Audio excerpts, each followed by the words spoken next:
Well, I'm delighted to say that I'm joined today by Jenny Horn, formerly from the Border Association, Hound Trailing, who's been involved, her family's been involved in the sport for a long, long time. In fact, Jenny is so interested in what the family achieved over the years that she's decided to write a book about the history of the Border Association. The Border Association joined up with the HTA a couple of years ago, but she's gone back to the 1930s. Jenny, you're deep in investigations and research about the book. How's it coming along?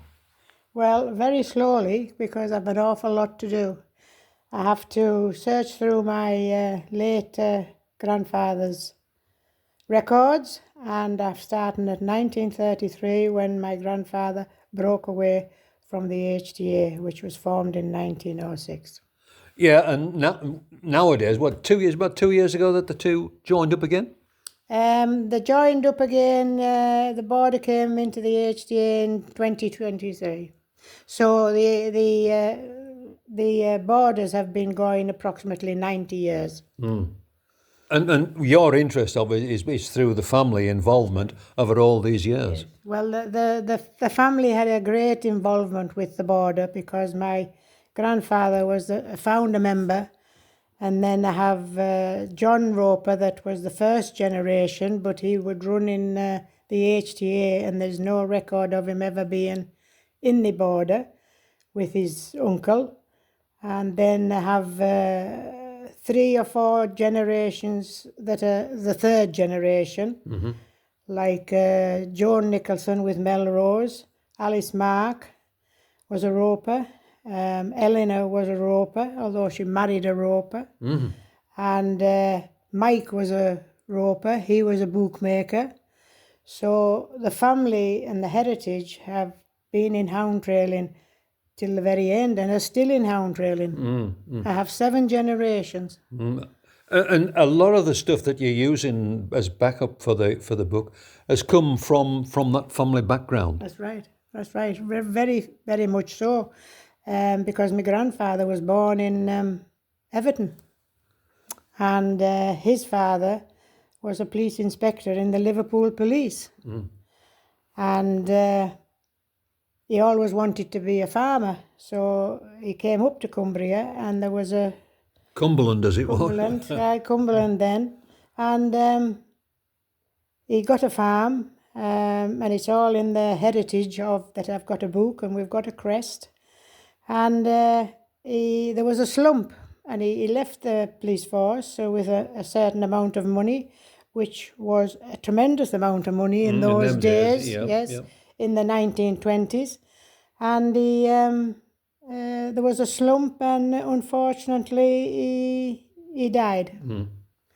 And then he handed everything over to my grandfather, and he sort of got on with hounds, and he was in hound trailing, but he would run in the HTA before he formed that, but that all will be in the book as to how it was formed, and all the first documents for the border hound trailing is in the book.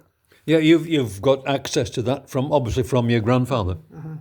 I got my grandfather's memories and memorabilia from Auntie Eleanor. That I was raised by my grandfather, and Eleanor and Alice and Uncle Willie raised me on the farm. So I got into hound trailing via that, and Dad got me my first hound. It was pretty useless, but he got me my first hound, but I lived at Brockleworth till I got married. And that's all in, and then I've got all my generations to do that kept hounds. The ones that didn't enjoy the hounds didn't just as his family. So you've had hounds yourself for a long, long time. You've still got them as well? Yes, I've been in hound trailing since I could walk.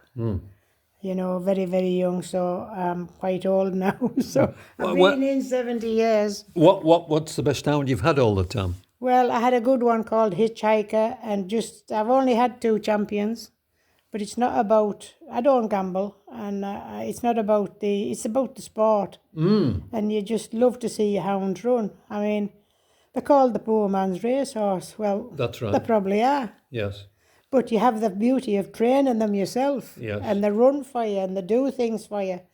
And then I had a good dog called Spring Dazzler, and he was champion in In the borders. in the borders in 2014. And what about more up to date? What have you got now? Well, I've just got some ones running now. They're running pretty well because I'm now running in the HTA, which I don't really like, but I mean, that's the way it's come. But I'm still running hounds, and I do all right with them. As if I get a ticket, I'm happy. If I come in safe and sound, I'm happy. Yep. So that's all it's about for me. So why did the two get together? Was it lack of numbers, really? Well, it was probably because the HTA had to travel a long way up to Northumberland and into the southwest of Scotland. And the numbers were declining, especially when they had the Langham Common riding. They only had the Langham Common riding till 1946, and the border was formed in 1934, 33 and 34, but the border wasn't allowed to run in the under the HTA rules at the Langham Common riding. But there wasn't many hounds going to the Langham Common riding in 46. I think there was 13 went up to the Langham Common riding. And in 47, they changed the rules. The Langham Common riding have a committee of their own, and they changed the rules to the border. And on that particular 47, they got 35 hounds running up there. And it's been there it's been like that till this last few years, and then there was very few going up because there wasn't many members left. Some of them had come into the HTA, of course. And then eventually when my secretary died, I did the same thing. But I was president for nearly 20 years, 18 years, and then I had to do the secretary's job for the border, and then I left. And there's not many really active border members, from old border members now, because the numbers have reduced that much. Well, some of them have passed on, and well, the latest one to pass on was Hartley Robinson, and I mean he was 96. And he'd involved in the HDA champion, didn't he, last season? Yes, and he's been in it as long as me, you know. I know Hartley very well. And then there's Norman Pattison still left. He's been in the border a long time. And Willie Telford. And Willie Telford stopped coming when Tom died, really. The secretary died, and he didn't want to go into HTA. And he's been, you know, I wouldn't say poorly treated, but he didn't want to do it, and he's never been back to the trail since. No dear. One of the big things, of course, is trying to attract young people to the sport, isn't it? But it's very difficult. I mean, when I was first president, I thought of a way of attracting them, but sadly it didn't fetch any more members in, but at the moment it's doing very well, and I decided I would do a demonstration trail at a race course. And Carlisle Racecourse have been very, very helpful. And I've been doing them for over 20 years, but in the beginning I would have a collection bucket. And I would collect anything that the spectators put in for the Injured Jockeys Fund and the Great North Air Ambulance. Is that still happening? Do you still have one? Yes, I still have them now. And the last one we had was last year. And they put it out viral. And it went viral and went onto YouTube and everywhere. Yeah, sorry. Did your Andy do the commentary? Yes. No. Lee Wall does the commentary. Lee Wall, that's right, yes. And Lee is a very good commentary. He is, it was very good. Yeah. Well, he knows the hounds, you see. I was going to say, you've got to know the hounds, haven't you? I mean, I put on the notes that the the commentators for the race course better watch their jobs. Yeah, 'Cause you're not half. Yeah, very so good. he's very good at it. So will you have one this year? Yes, well, I'll keep going with those. But it had, on the views, when it went on the views on Carlisle Racecourse, it had 370,000 views. Right. And that's a lot. Yeah. I've always thought, that you should, Eurosport or Sky Sport it would be a sport that they would cover as well if they could get them interested in covering a trail. We can't mention trails now. They've got to be races. No, that's right. It's they're only races. That's how it's changed. But I did do a one for up at the Buccleuch State in Scotland, and they came and filmed it, but they had to have permission off the Duke of Buccleuch. And I filmed it, and that was in 2015, I think, and Landward did it. And I've got a good video of that, and they followed them round the trail, and we're just showing them what to do, what they were doing. That was a good one. When you were showing us some of the things you've been finding for the book, you mentioned Brunton Park was a venue. Oh, yes. I've got all the trails where they were held in the 30s, 40s, 50s. Yeah, you were rhyming off names and names. There was, dozens, wasn't there, really? Brunton Park, Bellevue, Harrowby. I mean, they were in the middle of Carlisle. And, I mean, when Dad first, I called Dad, my grandpa, I call him Dad in the book. When Dad first went to Hound Trails, I don't know how he got there, because when they moved to Brockleworth, they had nothing. They had no electric, no heating, no telephone. And there was no social services to bus everybody about, no health and safety, no nothing, no transport. So I don't know how they got to the trails. Yeah, right. But there is a story about Dad when he was going to the trails one day and he wanted his hounds clipped, and he took the 4 of them down into the yard. You had to walk down the path into the yard, to Brockleworth Yard. And he would clip his dogs, and he asked me Auntie Dot, his daughter, to go up and get, because she was going to walk with him to Wetherell, which is about 6 miles away. They were going to walk the dogs. They were going to walk the dogs run them. to get on the bush to go to the trails. And run them. And then run them. Right. And then they would have to walk back with them. But however, he asked Dorothy to go up into the house and get the bait down, and the coat she had for them. And what he was clipping them with would probably be a pair of scissors. Right. And she brought them down and she put them on the pigsty wall where the pigs were in. And when he went to get them, he looked up and the pigs had pulled them in and eaten the bait. Oh, right. And chewed the thing. So, of course, you can imagine Dad wasn't very too happy. No. And that was the end of Dorothy's hound trailing career. Yeah, very much. Now then, how expensive is the sport nowadays? Well, it's very expensive. I mean, look at this present day now. I mean, the fuel's going up. Yeah, getting to trails. It's just inflation that's gone up. The feed, everything, fuel, everything. Vets fees as well. The vets bills are out of this world. Yeah. Terrible. Yeah. But I mean, it was a shilling in them days to enter your dogs and things, and you had to write a form out, and you had to have it done for the trails 7 days before, and 14 days after you had to send another form in to the secretary to say the result and all the hounds that ran. And that's all in the association.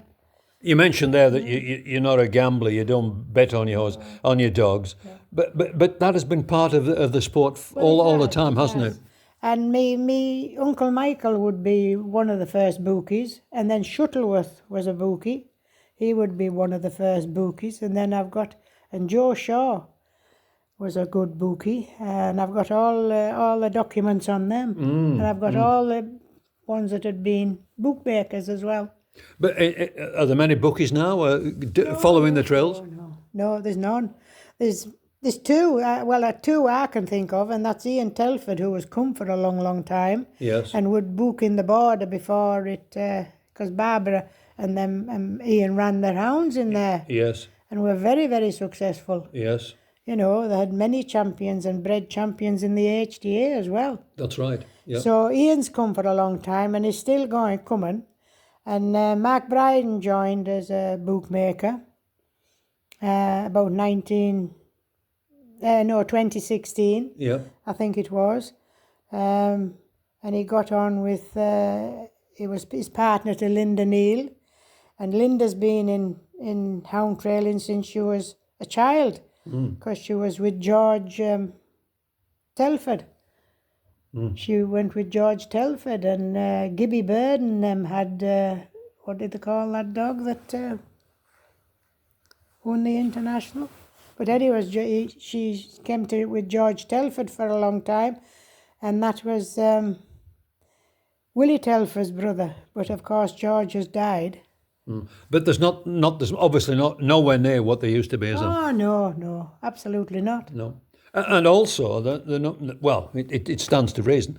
Number of bookies down, the number of owners and trainers are down, and less dogs as well, isn't That's it? right. I mean, the HTA in them days, there were 300 or 400 pups born, and I don't think we've ever had any more than 50 born. Each year, is that? Yeah. Right. So it was a much smaller association. Oh yes, it was. But I mean, there was quite a lot of dogs in the beginning. But as you say, they dwindled away, and people didn't breed them. And I mean, to the latter end, there was 2 or 3 years where we didn't have any pups coming on. Have you always bred your own, or have you? I've bred a lot of it, yeah. What about the ones you got now? What about them? Well, the ones I've got now, I bred them as well, and they were by General James and Spring Rascal, and they've been a very consistent litter. Yeah, General James has. General James has just been rehomed, and poor Billy's died. Yes, passed Billy on, and so has Barry Laidlaw. Yeah. Joe Mather, of course. Did you know? That's right. Yes, we knew. Yeah, I was a good friend of Joe's. Nice fella. I was good friends with Kirby. Yeah. He was a nice man, a nice president, good president, wasn't he? Yeah. How looking back now, you're doing your research. You're doing. It's going to be a splendid book when you get it finished, Jenny. I've no doubt at all. But looking back and seeing how the sport used to be. How do you see the future for the sport? Very bleak. Simple as that. You know, there's all these rules and regulations. The farmers is having to, they're putting fencing up. They're getting paid to put fencing up, and they're barbed wire, and you know, it's just difficult.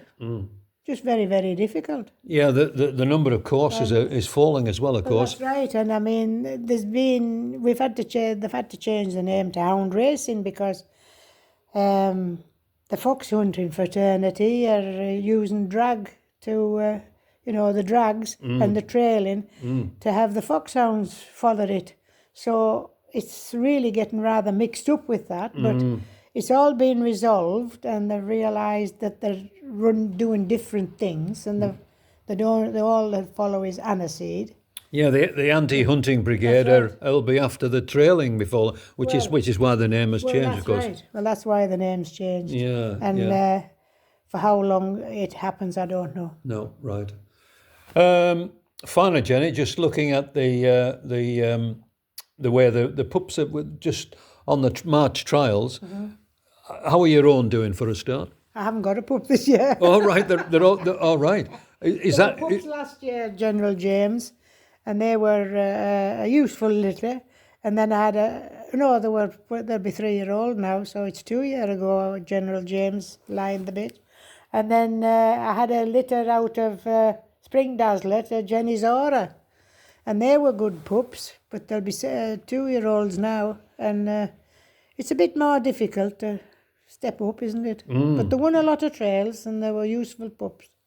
Anything you've spotted so far for those who are lying for predictions about the youngsters, certainly the pups? Well, Nicola and Joseph have had a good few litters. Cinderella. That's right, and one of them will be champion out of whichever litter, but I think she had 3 litters by different sires.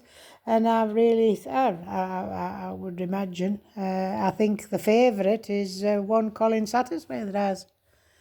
A Thorns, is that one? Dairy Thorn, I think it's called. Right, Or, right. yes. Right. It ran with the old dogs. Well, can Silver Dream make it 3? Oh, yes, Silver Dream will make it through. And Sportsman is a good chance. Yeah. That's one of my cousins, William Marks, Alice's son. Runner-up last year. Yes. Well, William's... Alice married into a dynasty of hound trailing when he was Tommy Mark, and you see he came into the border. Right. And there's an article about him in there. He came into the border in 34. Delta Fortune stepping up this year? Well, it was poorly last year, so I'm not sure. He'd probably make it, but it's difficult for him, especially the longer trails, and with his illness he had, it'll be more difficult for him. So you're going for Silver Dream to make a hat-trick? Yeah, I think so. Yeah, Right, yeah. I can't see. And possibly a Dereham double with Cinderella. One of the pups will win, whoever has it. Yeah. One of the breed will probably win the championship. Jenny, it's been great talking to you. All I'm going to finish with by saying all the very best with the book. Enjoy getting it completed, and we'll look forward to it coming out and being available to the hound trailing fraternity. All right, thank you very much for having me here, and I'll do my best. It maybe take us a long time, but I'll get there. Good lass.